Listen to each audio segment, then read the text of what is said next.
him if he had lived in Israel all of his life, and he said yes. Okay. Well, so tell us about this band. Tell us about the track we're going to hear here in a few. Tell us about how you guys got together as a group. Fill me in on all this, man. Sure thing, sure thing. So first off, turn down your volume before you play that thing because it is loud. So essentially, That's awesome. myself and Chris are both electronic music producers. We've known each other for a relatively short time, I'd say up to a year or so. But each of us has been at it for probably at least 10 to 15 years. And so electronic music is pretty funny these days because unlike many other musicians, right, we're really used to working with a computer and essentially not much else. So whenever people ask me like, yeah, sorry? Do you make music with instruments that are on the computer? Right. So I can do it the old-fashioned way, right? I could play a guitar and record it. My mic's right over here, and I can do that. But then again, the reason we are in this business and we're right making our craft and our art is because we like to synthesize sounds. We like to make things that will never have occurred, right, in real life acoustic phenomena. So we're pretty used to it. Whenever someone would ask me, hey, how are you coping with COVID, right? How are you keeping on making music? And I'm like, hey, I'm right at home, right? I've been locked up in my studio and no one lets me out. That's that's just fine. And the interesting thing is, as software has become so good in the past, I don't know, whatever, 5 to 10 years, like you can make 100% professional tracks while never leaving that small box that's called my PC. So myself and Chris, to get back to the original question and not ramble on for too long. So we've been sort of appreciating each other's work for the past few years or so, and a friend of mine who's a producer basically got to do some work with him, and I said, hey, can you hook a brother up? And he said, no problem. And Chris is a nice guy, and he likes my stuff, and I liked his, so we just said, hey, let's have a try. And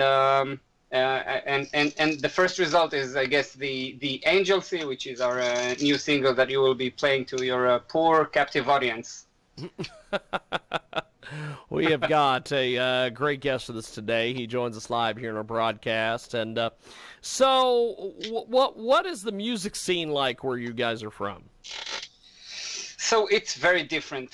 I can start off going on Chris's behalf. Chris is German. Germany is like the capital of capitals of electronic music, right? They're the pioneers. They've got like synth wavy, nutty stuff going back to the mid 70s. They invented techno. They invented trance.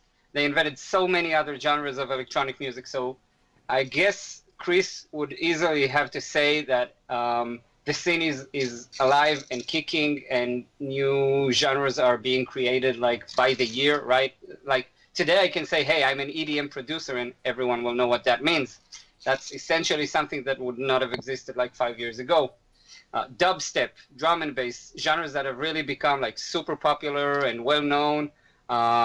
The United States is adopting that stuff. Like it seems like whenever something's popular in Europe, it like takes it like 2 to 3 years to fiddle into the US. So Germany is alive and well. And on the Israeli side, I can also say I've been influenced by electronic music like early on, but Israel is so different in terms of electronic music because we have been heavily influenced by a bit more of the I guess Mid-Eastern influences, a lot of influence of Indian psychedelic trance, Goa trance. So we've been influenced quite differently on electronic music, and things are, well, up until a few months ago I would have said things are alive and well, but the electronic music as a whole has been a bit of a struggle, of course, as with many things since COVID hit. Not many festivals, we cannot do too much, but we're sort of finding our way, live streaming, doing more work, preparing for whenever things get back to normal, so we can, I guess, pick it up a notch and have a ton of music released once things go back to normal. So is Chris there with you in Israel, or is he in Germany? No, so right. So I just sort of glossed over it, right? Myself and Chris have never physically met. We've been doing our collaborative efforts, like basically, right, through online, through whatever, through video or phone calls, or mostly just chatting, right? We're just two electronic nerds, each working within their own spaces and bouncing our work back and forth. So we're communicating through music more than we do with like actual human voice and words. I assume he speaks English too. Chris speaks English. No one can get by these days without having at least passable level of English. Yeah, right. So we're fully communicating with English, and as we're going along, he learned a bit of Hebrew, and I got to learn a bit of German. So it's a mutually beneficial relationship, I guess. So then, is the music in English then, or do you throw in German and Oh, in you Hebrew? guys are in for a treat. This one is a fully instrumental piece. So what we mostly do in trance music is we generally let the music talk. There is vocal trance. Some trance songs have like full lyrics with vocalists to make them even more epic. But this one is 100% instrumental. So there will be like a choir going in there. There will be no words.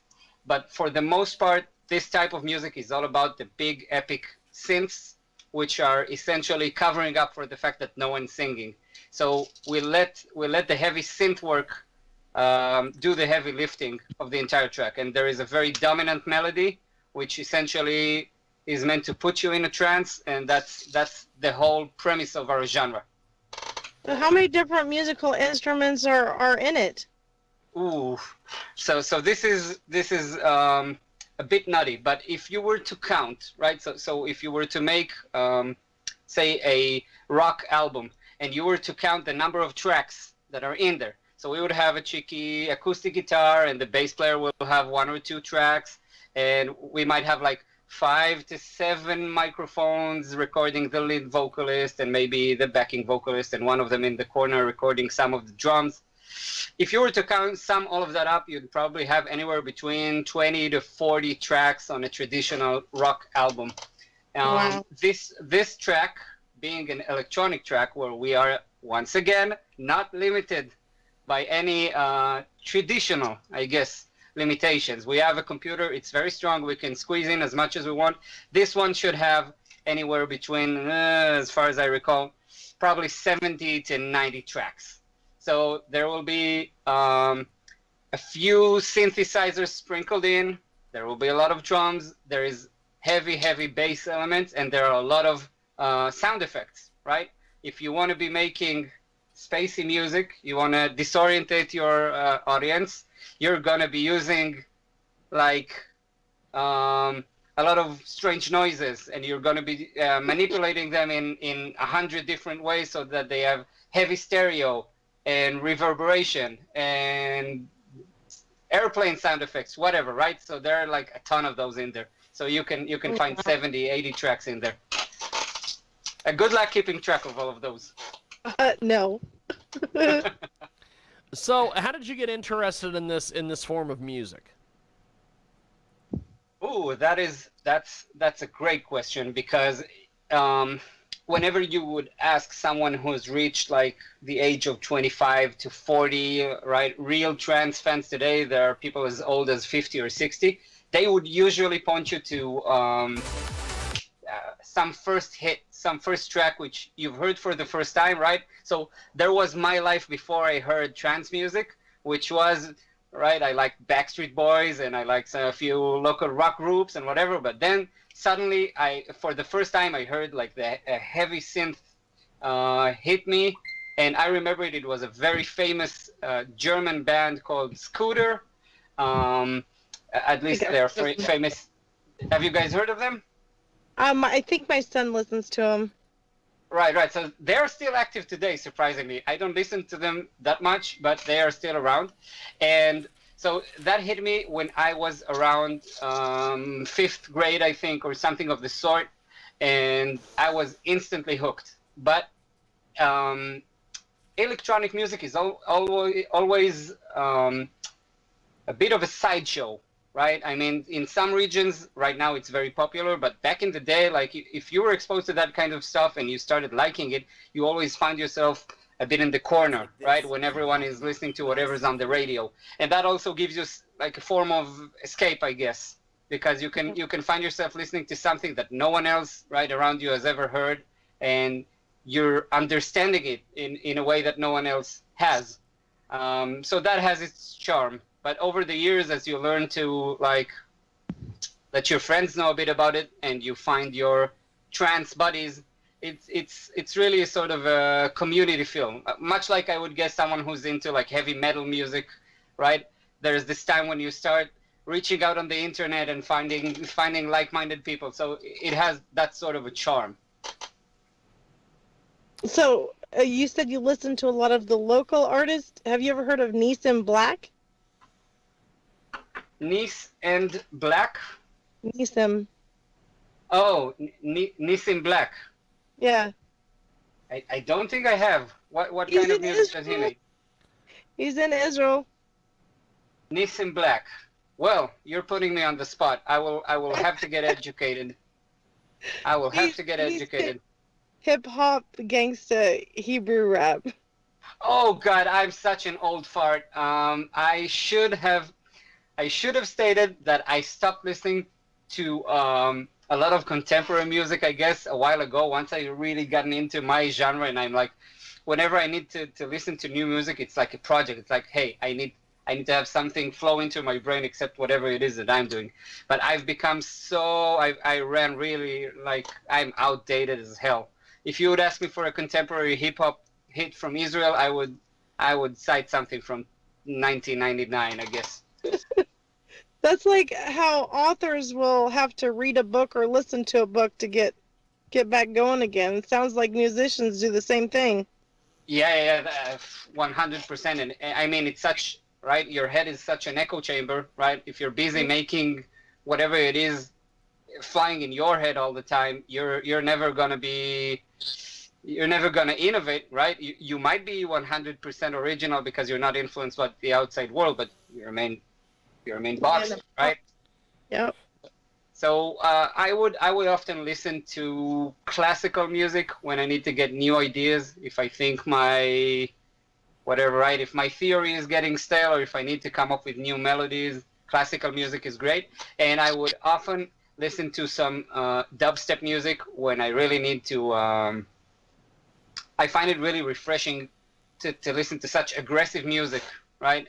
Where musicians were often trying to tame everything that's going on in our tracks, because we don't want to be too loud and we don't want it to pop off too much when it's played through a radio or whatever. But drum and bass is like a really violent, aggressive form of music, which I like to listen to in order to feel like it's okay to stretch our limits as well. Fantastic. Well, we're going to play this track. I appreciate you making time for us today, and would love to have you back sometime, my friend. Thanks for being with us. Hey, thank you very much for having us. Laila Tov to you, and enjoy the music. Definitely. Well, we are going to go enjoy the music right now here on our world-famous Jiggy Jaguar radio broadcast. When we come back, we have got more coming up on the other side, and I gotta be able to get this damn YouTube thing to play. Because those vape clouds people claim are just water vapor contain as many as 31 different chemicals. Vape. Like, oh no. All sorts of shenanigans.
Oh, it's just a hell of a deal.